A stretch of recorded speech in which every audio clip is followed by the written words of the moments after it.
To send mail with certified mail, you'll need two forms from the post office, PS Form 3800 and, if you want proof of delivery, PS Form 3811. Form 3800 is the certified mail receipt that shows you sent the package. Form 3811 is the return receipt that comes back with the recipient's signature.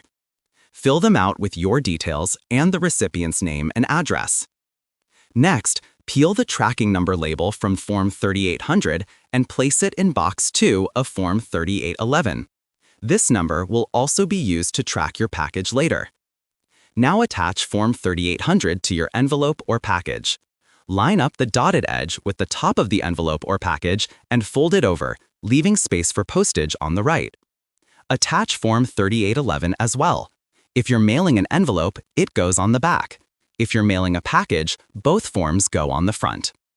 Take everything to the counter and pay for postage and the certified mail fee. The clerk will stamp Form 3800 and give you the bottom portion as your receipt. Keep that receipt somewhere safe.